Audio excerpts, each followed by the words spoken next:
well, really for 2 years since the invasion began. But in the last weeks, we've seen Russia ramp up the scale of its these kind of swarm attacks of ballistic missiles, drones against energy targets, trying to blackouts, heating shutoffs and crises across Ukraine. So all of that was happening before. I don't know what's going on. Do more of it, I guess, but it's hard to think of. Hey, anybody there? Escalating in a qualitative way beyond what it's been doing for the past 2 years. As to whether or not there is actually any Ukrainian links to this account, there's been absolutely zero credible evidence of this that has emerged. The suspects were detained on a highway near the Russian city of Bryansk. It's about 140 kilometers from Ukraine, where they actually headed to Ukraine. I'm gonna try and come back on and see what kind of images there is here. Anyway, what the border between two countries at war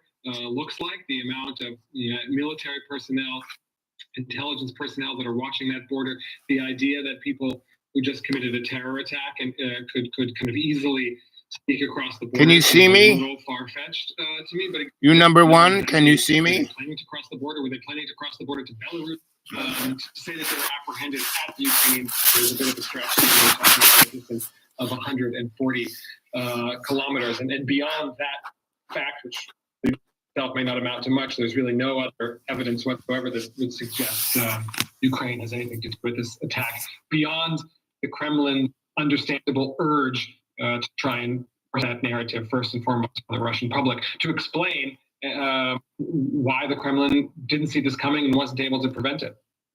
Professor Khrushcheva, to talk about those energy attacks, the Financial Times, the U.S. has urged Ukraine to halt attacking Russia's energy infrastructure, warning the drone strikes. Yo, is that you? Yeah, it's me. Are you online? Can you see me? Your response. I'm not online. I cannot see you. How can I see you? Oh, I thought your phone, you might be able to see me. Well, if you call me on WhatsApp,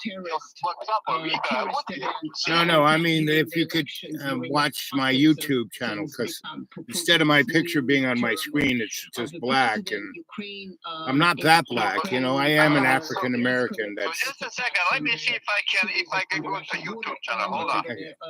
Are you still there? I'm here, baby. Retaliates back. So in a sense, if you go away, I'll just call you back. Escalation, one side escalation, on the other side. This is not to equate because obviously Russia is an invader, but it is, the escalation. You don't know what? Now in the last month okay, has been going on both sides. I don't think Ukraine cares. In fact, Ukrainians did say they understand what the United States is asking for, but they really can't care about this because they're at war. They fight the way they can, especially now when the Western aid, especially. I'm wearing a green hat, the United States, dark sunglasses. Stalling Congress to do something, so they're doing what they can, and I don't think it's quite fair on the part of other parties involved to say, "Well, don't do it." You are wearing green hat. By any means, by the means possible. Or is it a black? Oh, you look sexier than ever. I see you now. Okay, I'm waving at you now. But so was Alexei Navalny's political. You see me waving? And on the day of the Friday, okay, so anyway, so yeah. So hey, good morning, good evening, good afternoon, wherever you are. The show today is things aren't as bad as they seem to be. You can have whatever you want. Right? So you're a good poster boy for that, right? I'm not even sure any fair-minded person can understand how to define the so-called world. Because you came here movement, whatever that is, as a immigrant from a war-torn country without a nickel in your pocket, right? To what I said a moment ago, that the existence of this security apparatus and the reason for this. I had a little money. I had a little money at a sleeping bag. It was good. Yeah, right, exactly. It's not about protecting the Russian people. Everyone thinks it's so bad, and especially all the churchy people. They're all banking of times, you know. Oh, good. Life sucks, and end of times is coming, and we're going to heaven, and you're going to hell. And I don't think it's quite that way. Stigmatizing and scapegoating. Well, then, well, you are on. I mean, it's up to you. In this, on this earth, you are either in heaven or hell. You're right here. Right, baby. Yeah. Same-sex marriages and trans rights. Yeah, it's really that. And if you look at all of these situations, of all the wars that are going on around us, it's just a small group of people making a lot of money.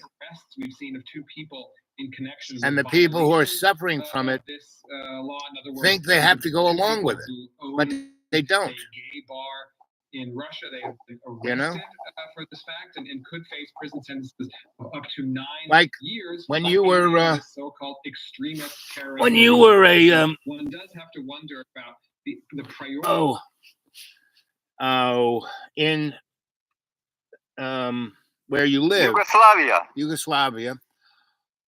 Everything, was, as long as Mr. Tito was there, everything was okay, because you were neither west or east. You were right in the middle. These of the EU, the United States, England actually wanted that war to happen because they wanted to have a war. Russia was falling apart. Obviously, they weren't the bad boys, but they wanted to blow some shit up because, NATO blew the shit out of, it probably did more damage, killed more people than Milosevic. What do you think? Well, here's the thing. Yesterday was some kind of, I think, anniversary. Yesterday or 2 days ago, some kind of anniversary for that NATO intervention. Right. So here happened. James Baker. Okay, so you are astutely. Your remark is very astute. Okay. James Baker came to Belgrade to the National Assembly, right. Yugoslav National Assembly, and he says basically, what you want to do in your country is your business. He did not say, hey, we want your country to stay together. It would be good for blah blah blah blah. But right. No, he says what you do in your business.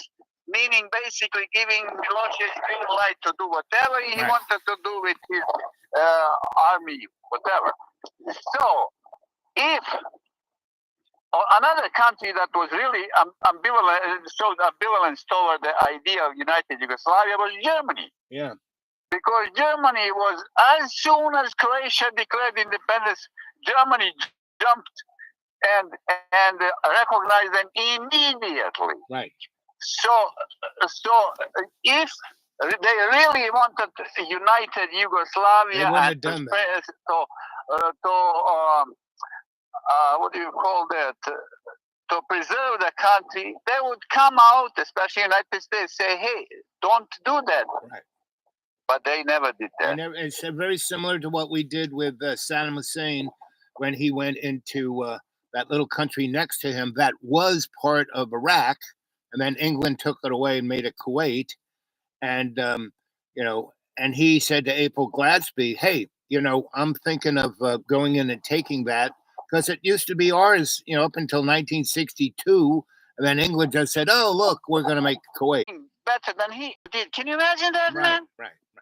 But he didn't have, he had no medical anything, and he had no hot water. And he lit, shat on a gold bucket, but, he didn't have the general dynamics that we do. Yeah. And so, yes, it's and it's all around there. And we've had this global economy for the last 30 years plus.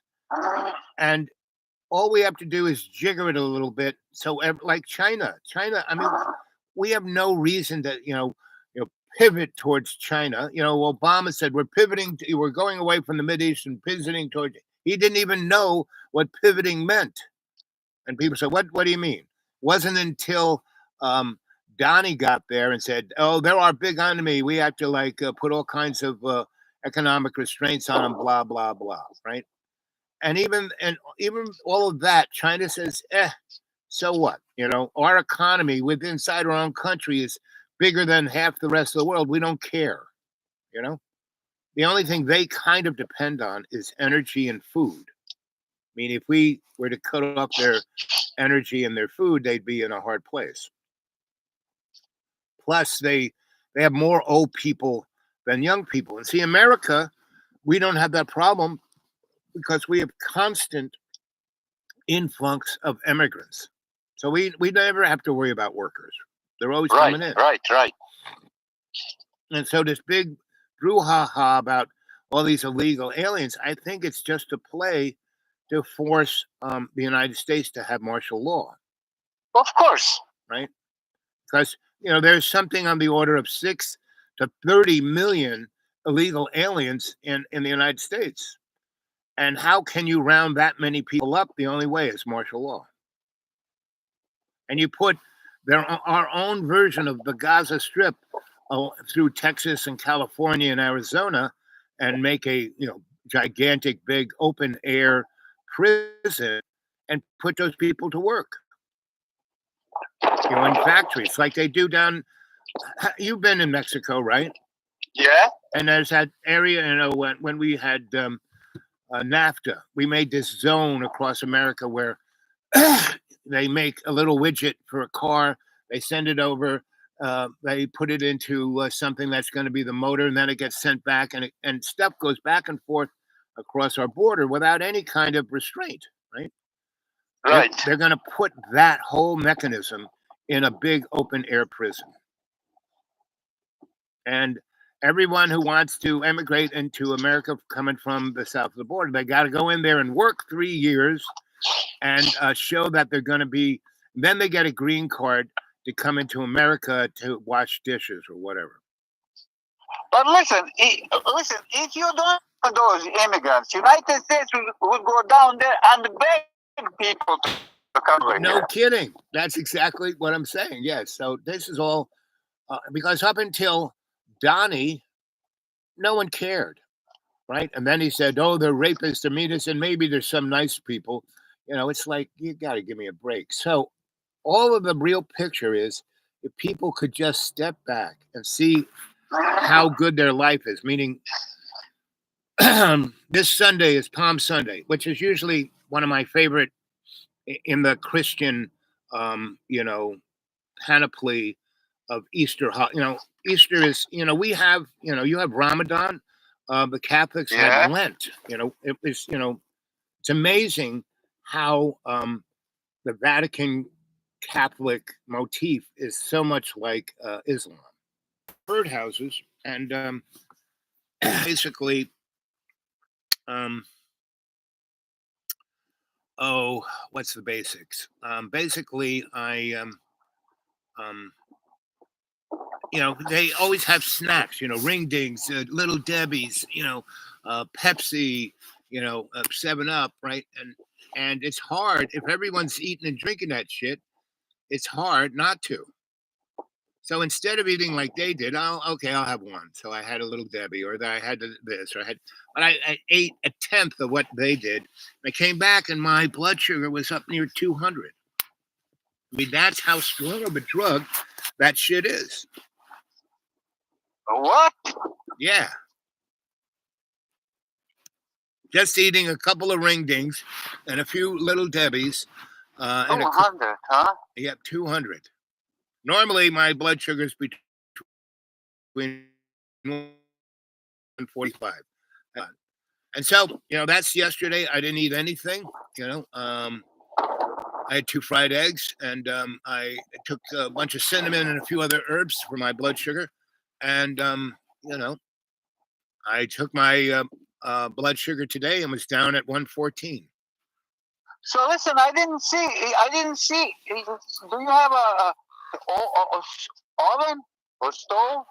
I have burners. I can fry. I can put this on the burners. But my brother gave me one of his little wagons, and he gave me the shittiest one.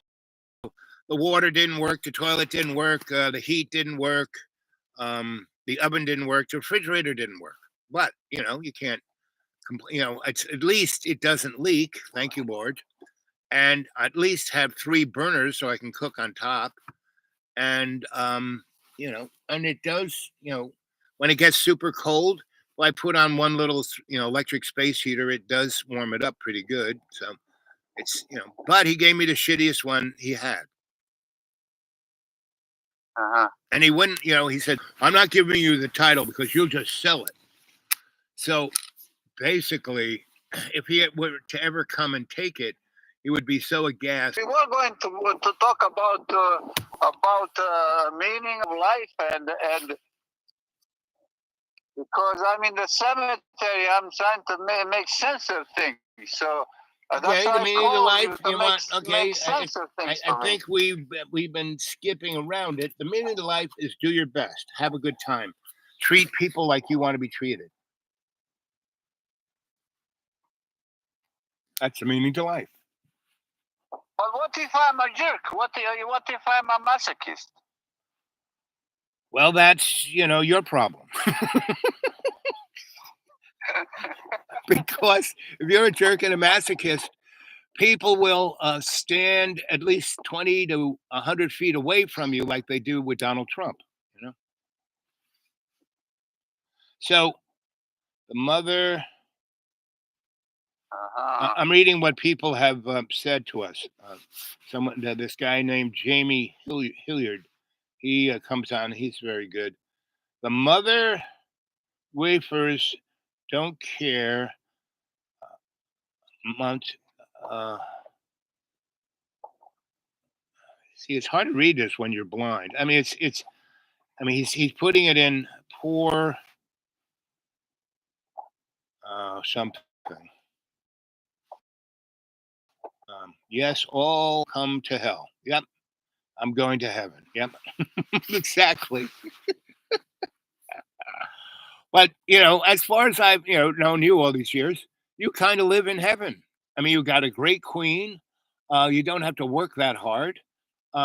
Chicago's like your town, and you travel the world.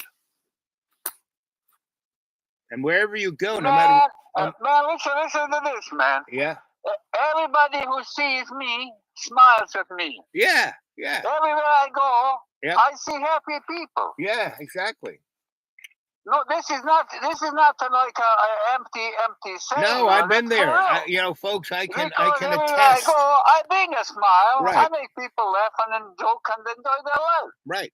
I can attest. I've been with him enough to say, yep, that's why we walk like that restaurant, the places I took you to around here. I mean, they show up, but they smiled extra more when you came in, and I could leave you with them. When we went to that chili kickoff, I didn't, our show is about the meaning to life, right? Yeah. So I'm in the back, and they're totally ignoring me. I'm in the back, and I think they're looking around for a good place to stick me and then shoot me in the head.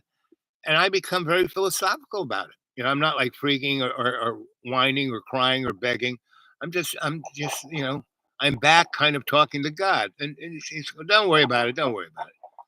And luckily for me, these guys weren't the death squad. They were the federal police.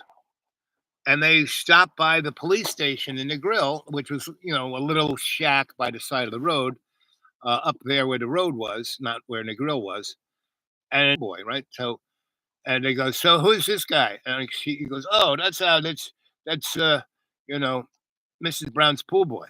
And then they start talking in patois, and I'm realizing that Mrs. Brown, she's not upset with me because I've done all this stuff for her, and I'm like her dog or her pool boy or a tourist attraction because I was still on the beach giving people massages and reading their palms, and so she was okay with that. But I was no longer that energetic bunny doing all this great stuff for her because I was like, I had turned Rasta. That's what you're turning Rasta, man. You're no good. You're turning Rasta. Anyway, so I hear them talking. The police said, well, he's overstayed his, Mrs. Brown really doesn't need him anymore. He's overstayed his thing.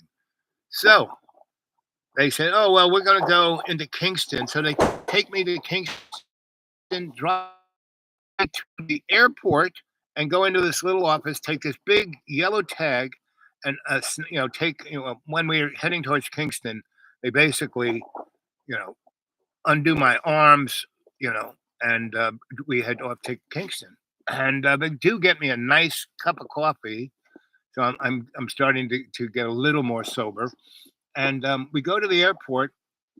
We go to this little shack on the tarmac, and this guy sticks a thing around my neck, and it says "deported," and they misspell it, right?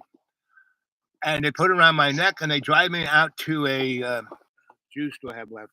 I got a good 20 minutes on that, and so go for it. Go for it. It's a short story. Okay, go for it.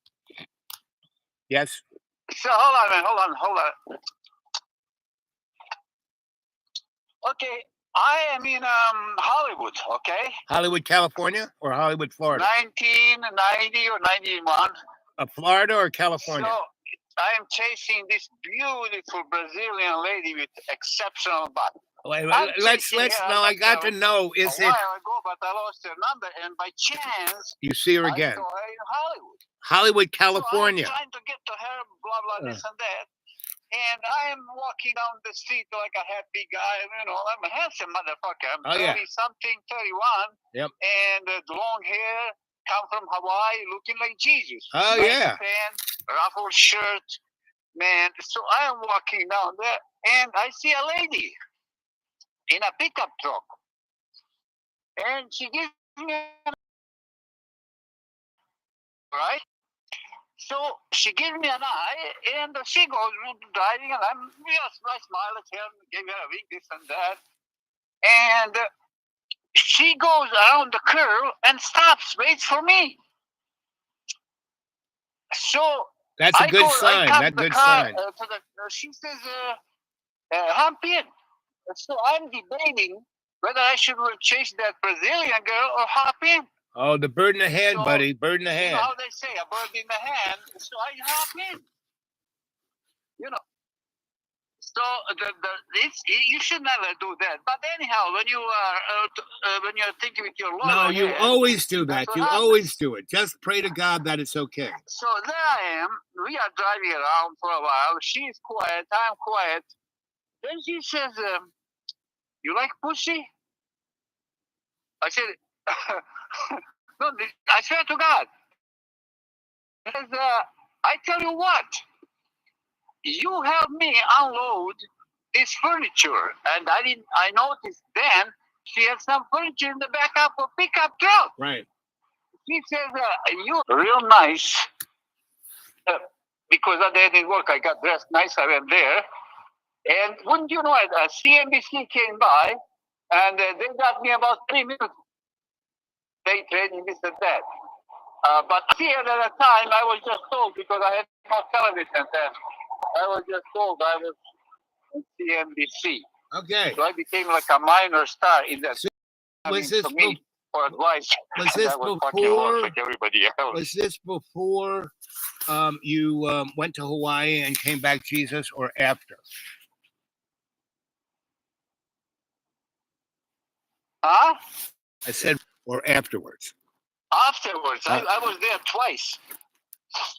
So okay, it sounds to my mind that somehow you have the knack to be in the right place at the right time. But for this period of time, somehow you never read the signs. You never went with the flow. I mean, maybe never, but never is a lot. But you had some kind of blockage. Oops. Anyway. Come on, guys. Welcome to Dreamy Dreamland with Sensei Al Bob. That was a pretty good story, Let's have you guys, I know this somehow nothing's working right today, but anyway. I'm going to get off now and try to clean my slate here and come back. And let's talk about, if you watch this show or have watched this show, I hope you will watch this show. you will see the dynamic of life is good. Enjoy it. Don't get so upset. Love you guys.